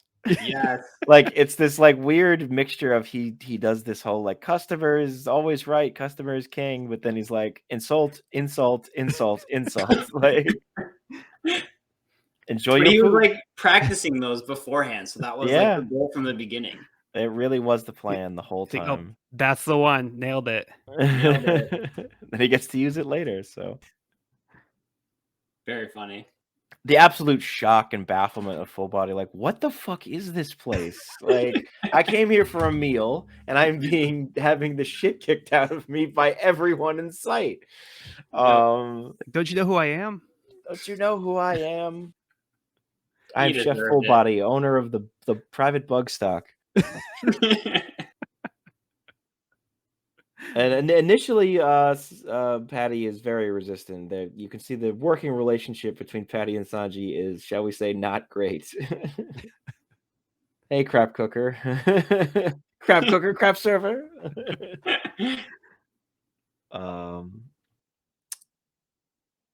Yeah, these characters continue to be established. And then Luffy falls through the ceiling, so yeah. Yeah, I love when Luffy tells like Zeph what he'll like permit him. Like, I'll let me like work for 1 week. That's the most I'll let me do. Last deal. No takesies backsies. Like Luffy's negotiating tactics need a little bit of work here too. Just a bit. Yeah. Also, enter mysterious pirate. Who's one of my favorites. Pirate of Krieg. or Krieg's pirate. That's the Yeah. birth name drop of that. We don't get much more than just that name drop. Yeah, well, they don't name him in this chapter, right, Joel? Yeah, so I don't. Yeah, they haven't named this character yet. Yeah. Ooh, but we do see the serpent, Jolly Roger. It's a solid logo. On the back of his coat. Yeah. Like a snake wrapped around a mast or something. Yeah, it's kind of like snake with the crossbones, kind of. Yeah, that's really all we get. I do love. Hey, chef, his stomach's rumbling. That idiot. That was a fart. Just give me a little food. I'm not hungry. I'm just gassy. Yeah, that was a good moment too. Yeah. Yeah, and I like how Zeph blames Luffy for destroying the ceiling when he's the one that just smashed him right through it. That was totally on Zeph. They could use the stairs, but I guess the ceiling works too. Just add it onto Luffy's tab. You're right. 2 legs now. Yeah. Yeah, so they're kind of in a pickle. So yeah, their journey is kind of coming to a halt. They're looking to get a cook to move on, and now they're kind of stuck in the situation where they might have to stay here for a year. So yeah, that's where this volume leaves off. So we'll have to see, how they handle this one. I wonder. And Luffy does peg Sanji as his new cook at the very end too. Yeah. So a potential new crewmate there. So Luffy has like this like ability to spot like good people. Yeah. That he's like, oh, I want them on my crew. And then he kind of like sets his eyes on his target, and he becomes like adamant. So regardless of whether or not they want to join, Luffy's like, I want you to join. Right. So he's very persistent about that. The decision has been made. You just weren't aware until now. I don't know what it looks like maybe a bowl of rice and something. It's like not something very special, but I mean, to a starving man, you'd eat anything. But whatever he cooks him, I gotta admit, it looks tasty despite being probably just a bunch of rice and maybe some mushrooms or something. Yeah, like Sanji's food makes me hungry when they This will not be the last time. Yeah, I think it's like a risotto or something. Yeah, no, I'm not a huge fan, but again, if I was starving, I'll eat Full Body's bug collection at that point. I think we may have lost Evan. Yeah, I think so. Oh, darn it. I mean, we are near the end here, but let's see if we can get him back. Yeah, we're just wrapping up. Yeah, I mean, I can only assume Evan got so hungry that he had to log off and make some risotto right now. Call up Sanji. Oh, he's back. Oh no! Hey. Did I just drop out? Yes, we assumed you were very hungry and had to go make some food. Damn. No, it was just so random. I just I'm sorry. I thought like maybe the connection was lost or something, and I just got like booted out. Well, I think we're wrapping up. So yeah, we're gonna wrap up here. I think that's about it. Unless you have any closing thoughts. We're in it to win it now, boys. This is my first. I've told Joel, and this is the first. I've told Joel this is the arc that made me raise my eyebrow and go, "Wait a second, I love this manga." Yeah, it's not the one that made me go, "This is my favorite in this Shonen Jump," but it's one that made me go, "Oh, this is more than just a fun little read in between. It's only going to get better from here." And so much happens in this volume with like the conclusion of the Kuro arc and a lot ship, and they kind of form a new crew. We get a new crew member. They head off to this very interesting restaurant. Yelp review 1 star. Yelp review 5 stars. This was hilarious. Like for a while I used to see Full Body writing a 1-star Yelp review, like in between blood just gushing from his face. Like yeah, no, it was a great volume. And we get a little coming next volume at the end of this, which is like pretty intense. Oh, geez, I didn't even know about that. Don't even look at that. Don't even look at that. Don't even look at that. Wow, look at that though. I was like, don't look at it. Who put that page in there? What? Just remove that page from there. That's not supposed to be there. Spoiler alert. I mean, spoiler alert. Like, what? Shit's about to get real. So Yeah, so I did want to get some rankings for the wrap up of the episode. Alrighty. So let's go to the villain rankings. Mm. So we've only had Buggy up to this point. Right. So we have Buggy right now as the S tier villain. So where do we want to put Kuro? Do we want to put him above or below Buggy? I So like Sean? Kuro more personally. Really? I do. I like the debonair style. I like the gazes. I like the glimpses, and like he's more threatening to me than Buggy was, which it just helps that I mean it helps or something. I've just never been a huge fan of the clown aesthetic. That's But I like him. He's not as cool as he thinks he is. I'll say, like he thinks he thinks he's way hotter shit than he actually was, as Luffy proves. But yeah, I just like him more. He feels more threatening. It's not super far. Like they're pretty close. I'd still say they're both great villains, but I personally like Kuro more. Yes. okay. Evan.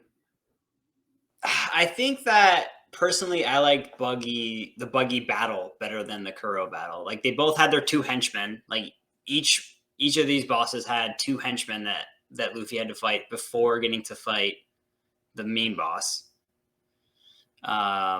I don't know. I think the Devil Fruit versus Devil Fruit was like a really cool battle. Like it made for a very cool fight. Um, and I don't know. I mean I like Kuro's backstory, but I don't know. I think he had some like planning problems. I don't know. He just like I don't know. It was like all about like planning for all these years, but like really, was this other like hiding his secret identity the whole time, and um, I think I liked Buggy's like battle and Buggy's one-liners. I think Buggy had some like really solid, hilarious one-liners in that arc. I don't know. I think I'm gonna go Buggy. So I guess Joel gets to break the tie. Okay. Tiebreaker, Joel. All right. So yeah, I think they're both great villains. I feel like they both serve their purpose in the story really well. Um, I think Buggy might be a more entertaining villain. I like his style. Like I was saying with the Devil Fruit, it was like fun to see like another Devil Fruit user. Um, like um his fighting style, I think is cool. I like his aesthetic. I like his personality. I think he's like a more like over the top fun villain. Whereas Kuro, I really like Kuro for like the kind of villain that he is. Like the reveal of him being a pirate is really cool. And Yeah. like I like his plan, um his whole deal being like the man of like a thousand plans. Like I like his whole shtick. Um, but I'm gonna give it to Buggy. I'm gonna give Buggy the edge. But I really do like Kuro a lot. But yeah, so I'm gonna go with Buggy for my vote. Fair enough. Let us know in the comments. Yeah. So now for Kuro, do we want to put him in A tier? We can always shift them as we go along because as we get context for the series, I think we might shift um our feelings towards like the characters as we go along. So for right now, we can put him into A tier below Buggy, That works for me. and we can always change it later if we want to. But we'll keep the order the same. Works for me. Okay, so we'll Now, put now that Kuro I in think A about it, tier. when like comparing the two side by side, like they both had kind of similar specialties. With like Buggy even had the sword between each hand, like between each finger. So he also kind of had like sword hands in a way. They're more like dagger hands, and they were both Yeah. very like elusive in their attacks. Where maybe if we got to see more of Kuro, like Kuro's kind of like disappeared for a lot of his fighting. He does. A lot of If his we got to see a fighting little more involves not action, being maybe that would have seen. been more, Yeah. a little bit maybe more entertaining. But yeah. Who do you think would win in a fight between Kuro and Buggy? I think Kuro would. Kuro. Yeah, but then If again, if Kuro could, the classic, who wins in a fight between Batman versus whoever? It's like, how much prep time does yeah. Batman have? I think that could factor in, is the idea of, like, if you give Batman enough prep time, some people think he can win almost any fight. I think Captain Kuro of the Thousand Plans, if you tell him this is how Buggy fights, this is who he is, and this is what he does, I think he could come out. If they're just thrown together randomly, it's a bit more even. I'd still lean towards Kuro, but I could see an upset from Buggy. My only thing is with Kuro's main form of attack is blades, which is not very effective against Buggy. So I Yeah. kind of feel like he kind of counters him in that way. But I don't know if Buggy would be fast enough to catch Kuro. So I don't know. It would. I think the fight would take a while. I think it would not be over quickly because, yeah. I think that's All a right. fair assessment. So let's go into the arc rankings.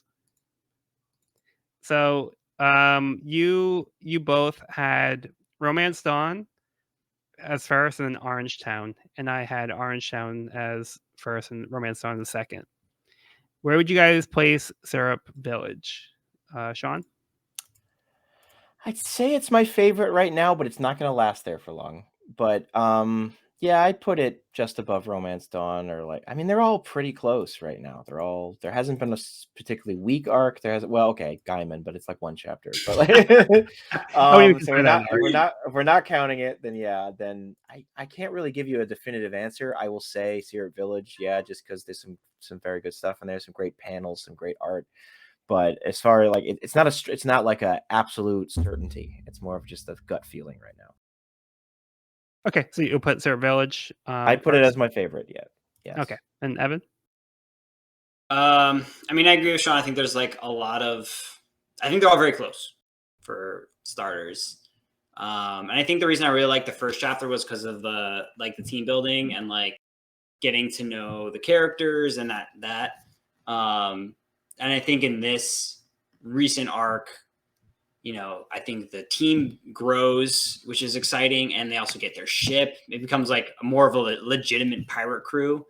And I think I'd probably place it at the top, just because we're getting to see the team working together more, and the team's growing, and getting to see the merry go was very cool. Yeah, I'll agree with Sean. I think that this is my new favorite arc. Cool. I'm right there with you guys. I'm going to also put Syrup Village as my number one right now. I think there's a lot of great character building for Usopp. Like the way that everything unfolded. Again, like I felt like this was like a moment in the anime for me where I felt like attached to the series at this point, and then like I was surprised by the reveals and how everything played out. Getting like Kuro's backstory and how that tied back to Morgan, so that was like paid off. And we get the like the Mary. So there's a lot of like exciting things that happen in this arc, and I like the way that it pays off. So I do think it's a little bit more intricate than what we've had before. There was a lot more build up to it. There's it feels like a bigger story than we've had before. So as great as everything was before, like this feels like it was actually building up to something, and there was a payoffs. So yeah, I'll put this one as number one as well.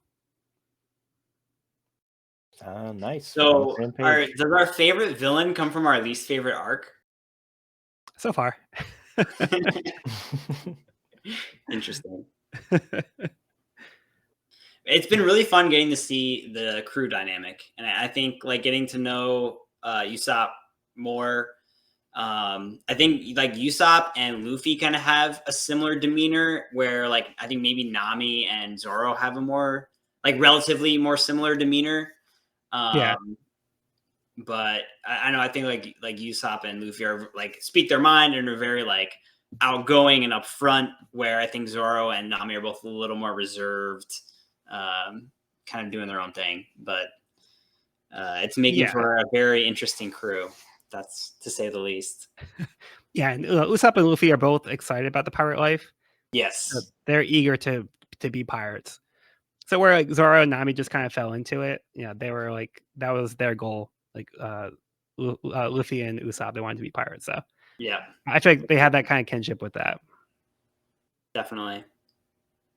And they both have like a like fatherly pirate figure, Usopp literally has a father who is Yeah. a pirate, but I would say Luffy with red-haired Shanks is kind of like a fatherly figure who is a pirate.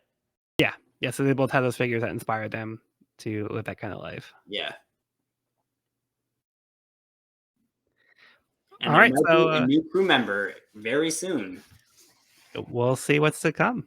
We'll see. That's how it's getting set up, it seems. All right, so let's wrap up there.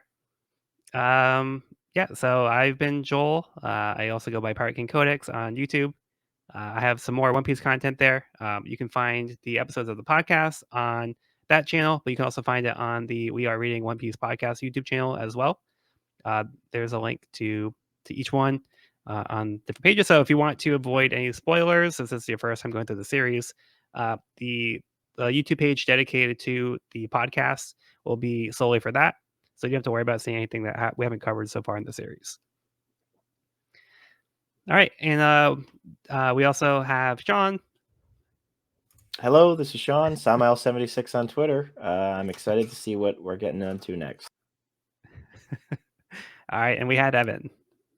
Yeah, can't wait for what's to come. Follow these guys. All right, well, thanks for joining us, guys. We hope that you bring along all of your hopes and dreams, and we'll see you in the next episode.